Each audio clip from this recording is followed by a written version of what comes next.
to preserve the history of this valley, and that sounds so bland and boring, but the history here is so recent that we're in a really unique position to be able to remember everything. The new facility, definitely, I mean, there's room for people to actually step back and enjoy the exhibits, and the new space invites people to spend more time here, I think, and it's easier to read stuff here in the new facility.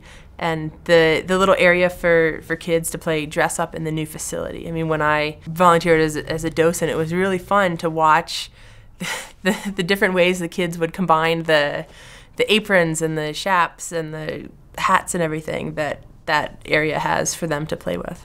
My favorite portion of the museum revolves around all the dude ranches. I think the first people who actually came here to live and to play, to ranch hard with cattle, are really some of the most fascinating people, and the stories of their guests. These ranches go back to the beginning of the 1900s, and they are from people who have come from all different walks of life, and each one of them seems to have a very colorful history. Bringing the research center over makes it so that even if people don't know that we have this amazing archive, maybe when they go to the museum, they'll stumble on it and be able to utilize both of those things. And it's also really great for school kids because we can have them visit the museum and then we can show them how they can research for their next project. The high school kids came in and they are the ones who actually helped us move everything. Without them, we wouldn't have been able to move it like we did. In an hour, which was amazing. I had a guy email us a few weeks ago. I think he's from Seattle, Washington, and we have a history of his great-grandfather, Charlie Hedrick, and I was able to send him the transcript and the actual audio of it so that he could hear this person that he never actually met.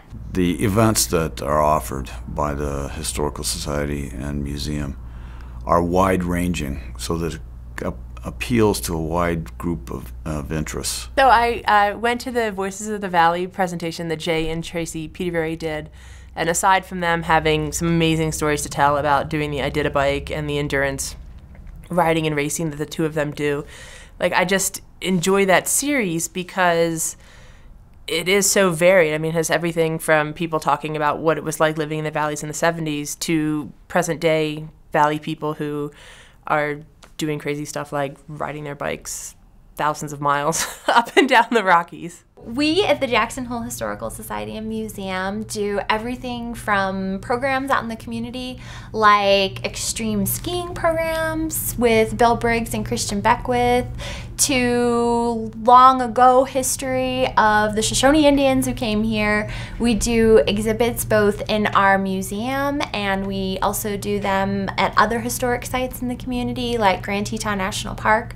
We do kids programs where kids can either come to the museum and learn about things, or we can go into the schools and teach them things. We talk about the bison being the plains supermarket and that the Indians used every part of it. And we come back to this classroom and we each get our own hide. Of course it's made of vinyl, but we add our beads and then we paint our own story that we want to share with others. Volunteering for the Historical Society has been a very unique opportunity for me.